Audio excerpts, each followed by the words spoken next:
tema da mensagem de hoje é como vencer as tentações. 1 João capítulo 2, conforme você for achando, vai se colocando de pé. Só aqueles que acharem, porque aí eu já vou tendo uma noção de quantos acharam, quantos ainda não acharam. E você que for achando, além de se colocar de pé, vai dando glória a Deus, vai dando aleluia, dizendo: Senhor, fala comigo, Senhor, me ministra, Senhor, ministra minha vida nessa noite, Senhor, para que eu não venha cair em tentação. Amém? 1 João capítulo 2, do versículo 16 e 17, diz assim: porque tudo que há no mundo, a concupiscência da carne, a concupiscência dos olhos e a soberba da vida, não é do Pai, mas do mundo. E o mundo passa, e a sua concupiscência, mas aquele que faz a vontade de Deus permanece para sempre. Amém? Pode tomar o seu assento, glorificando o nome do Senhor.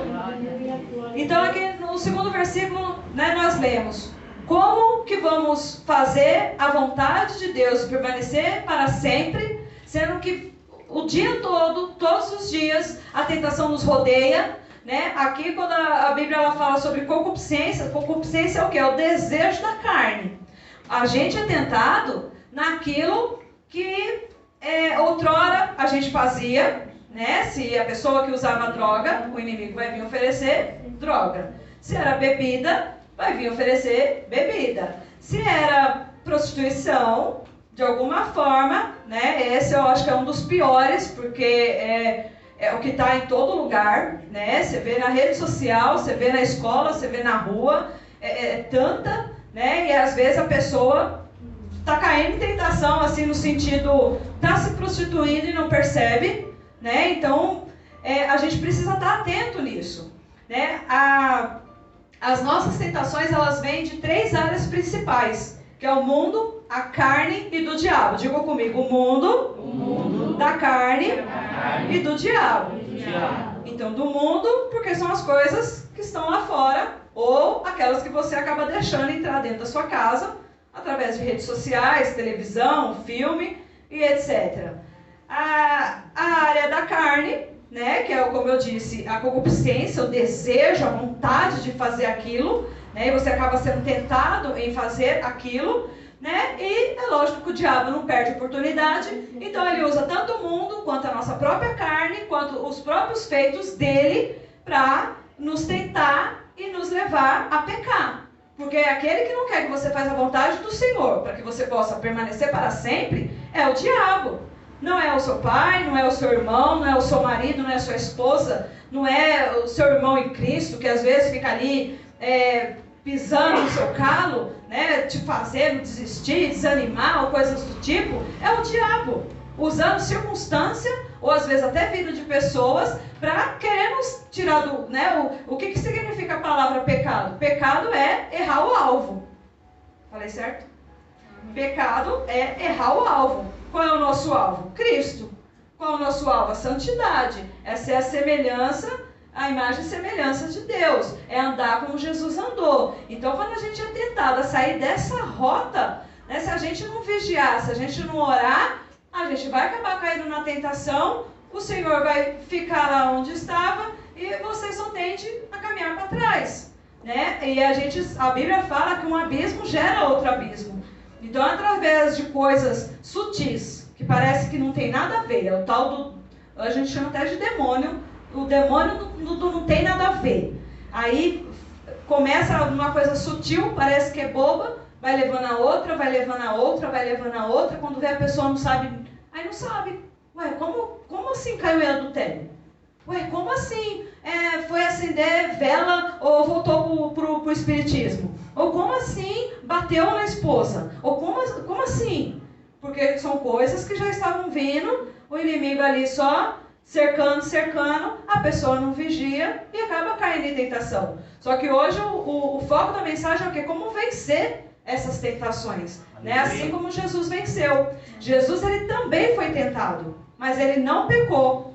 Aí a gente pensa, poxa, mas Jesus, ele não tinha talvez um desejo da carne, não pecou igual a gente já pecou, para o inimigo vir tentar, mas é o que eu tenho aprendido. Por mais vigilante, por mais santo, né, por mais que a pessoa está ali guardando os mandamentos, procurando fazer a vontade de Deus, por mais santo que for, né, o inimigo não vai perder tempo. Porque Jesus ele não tinha por que ser tentado, vamos dizer assim. O que levava ele a ser tentado, vamos dizer assim, porque ele também veio como um homem. Então o inimigo, de uma certa forma, talvez vendo isso como se fosse, não que é, uma brecha, né? Ele tentou ele em áreas, que é o que a gente vai estudar hoje, que é o que o inimigo também vem nos tentar. A gente lembra da oração do Pai Nosso, né? No finalzinho da oração, Jesus, ele nos ensinou a orar. Senhor, não nos deixe cair em tentação. Aleluia. Mas livrai-nos do mal. Então, se Jesus falou para a gente orar nesse sentido, é porque constantemente a gente vai ser tentado. Então, Senhor, não nos deixa cair em tentação. Ele não fala assim, Senhor, olha, não deixa o inimigo me tentar, não. Não deixa não, porque o Senhor mesmo falou que a carne é fraca, né? Mas o Espírito está pronto. Só que a minha carne aqui está só pela misericórdia do Senhor. Não, ele fala, Senhor, não nos deixa cair em tentação. Para a gente poder guardar, né? Como até esses dias a gente foi até ministrado aqui numa das palavras, né, acho que foi até no discipulado que o pastor acabou falando, né, da gente vigiar os nossos ouvidos, os nossos olhos, o que sai da nossa boca, os pensamentos, o que está penetrando aí no teu coraçãozinho. Mas a gente vai estudar agora sobre Jesus, né, quais foram as áreas que Jesus foi tentado, né, e como que Satanás o tentou e como que ele conseguiu vencer. Vamos lá em Lucas 4. Aleluia. Glória a Deus. Livro de Lucas. Aleluia. Glória a Deus. Lucas, capítulo 4.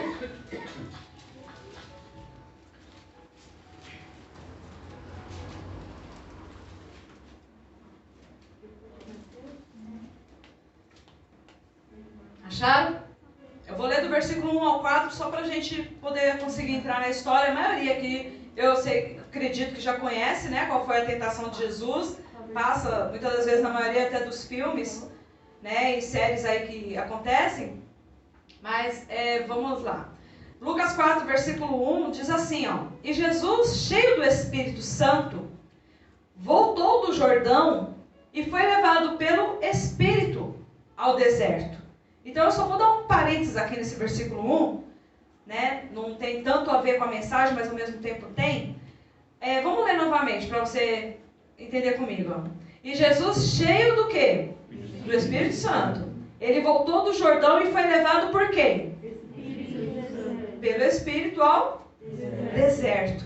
Se você está no deserto, se você está passando por prova, se de repente você está passando por poucas e boas, é o próprio Espírito de Deus que tem te levado. Aleluia. O diabo ele não leva ninguém para o deserto. E aqui a gente vê o curioso, que o Espírito de Deus levou, algumas outras, no outros evangelhos, está dizendo assim, que o Espírito de Deus levou Jesus ao deserto para ser tentado pelo diabo. Então é muitas dessas maneiras que a gente é provado. É muitas dessas vezes que a Bíblia também diz que o Deus ele não nos tenta. Deus ele não vai ficar te oferecendo coisas para você cair em tentação. Deus ele não tenta, mas ele permite que o inimigo faça coisas até mesmo para ele provar o teu coração e ver como você está.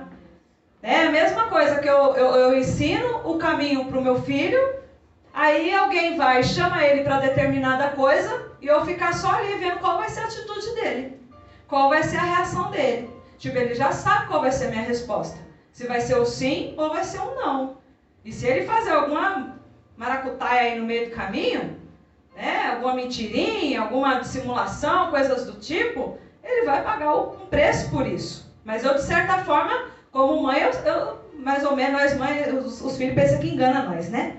Pensa que engana, que nós tem hora que se faz de boba, né? Tipo assim, ué, o que está acontecendo? Eu vou fazer que não sei. Né? Só para ver até onde vai. Então tem coisas que Deus ele também fica só nos observando, só para ver até onde aquilo vai. E a gente vê aqui, o próprio Espírito de Deus levou Jesus para o deserto para ser provado. Né? Deus ele não leva você para o deserto para te ver sofrer. Porque te ver sofrer, ele já viu quando você estava lá no mundo.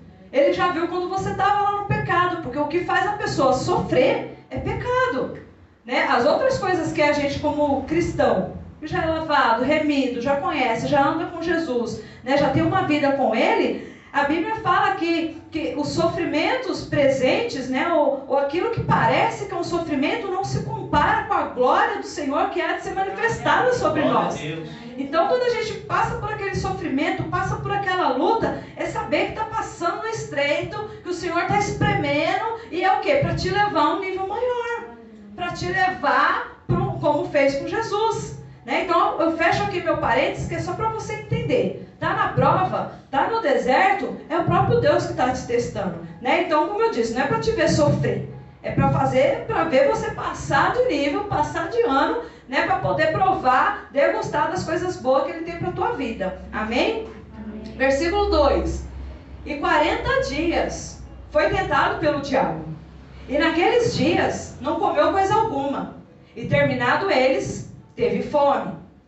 Diga comigo, teve fome. Teve fome. Versículo 3. E disse-lhe o diabo: se tu és o filho de Deus, diz a essa pedra que se transforme em pão. E Jesus respondeu dizendo: escrito está, que nem só de pão viverá o homem, mas de toda a palavra de Deus. Então, a primeira área que o inimigo mais tenta é a do caminho mais fácil. É o transformar a pedra em pão. Então, é aquele tal do jeitinho brasileiro, é o gato, né? O gato não é gato animal, né? É o gatinho na luz, é o gatinho na internet, é a sonegação de impostos, né? É o jeitinho brasileiro, né? Aquela coisa, de repente, mais física, dizendo, tá solteiro, aí tá orando, tá clamando ao Senhor por um parceiro, por uma esposa, por um esposo, aí o primeiro que aparece já acha que é.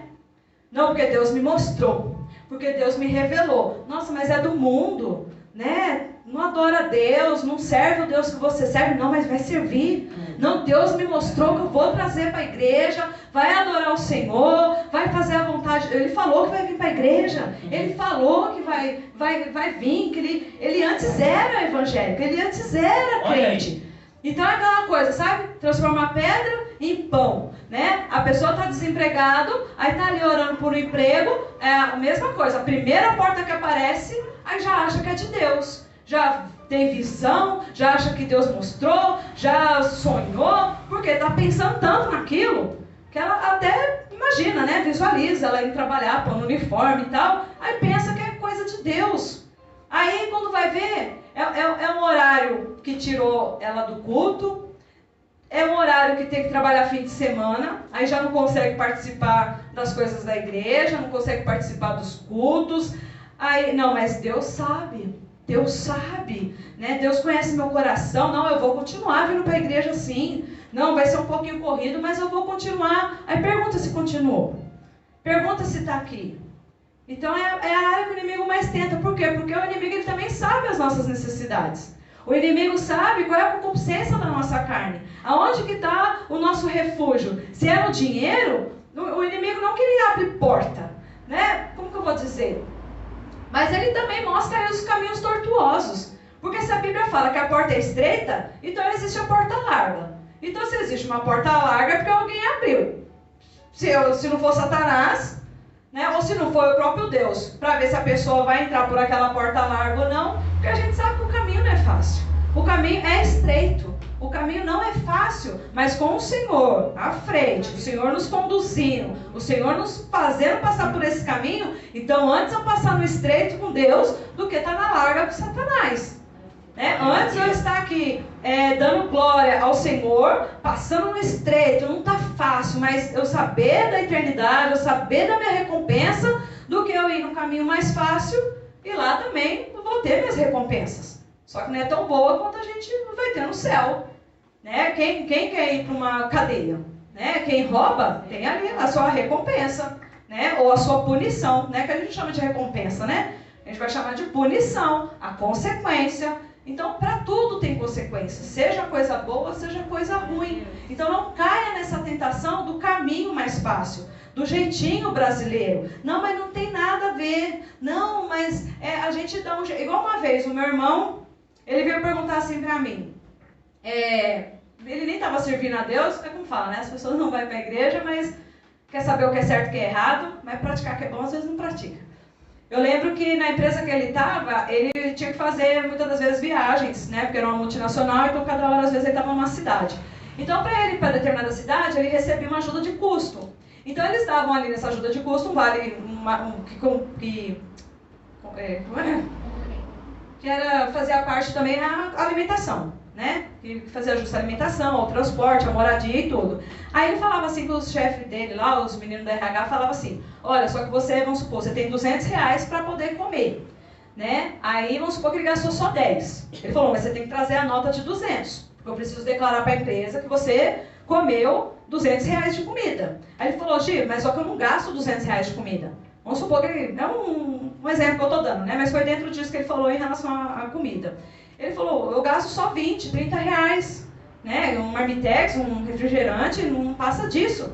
Só que eles, né, querem que eu leve uma nota de 200, né? Uma notinha fiscal. Isso é certo ou não? Aí eu falei, mas o dinheiro fica com você? Ele falou, fica. Né? Eles me dão 200, só que eu só gasto 30. É certo eu pedir a nota fiscal para o restaurante de R$200 para poder declarar lá na empresa que eu gastei os R$200? Então eu falei, bom, certo, não é. Mas assim, eu nem procurei explicar o pé da letra, porque para ele, se era pecado ou não, ele ia ficar com R$170 e quando se convertesse, iria pedir perdão para Deus. Né? Então é coisa da gente perguntar para o Espírito Santo. Na dúvida, lógico, realmente, você que já é um homem, uma mulher de Deus, né? O Espírito Santo, eu não gosto de falar, né? Que ele incomodou, porque se incomodou é porque você quer pecar, né? Porque a gente é incomodado quando a gente quer fazer uma coisa, né? Aí ele vem e te incomoda. Então não deixa o Espírito Santo te incomodar, não. Né? Vai lá e faz a vontade dele, que é melhor, né? Do que a gente se sentir incomodado com a presença dele. Mas se já veio na tua cabeça, já veio no teu coração, tipo, ué, será que isso é certo? Peraí. Deixa eu pensar. Né? Porque vem assim, de uma forma sutil.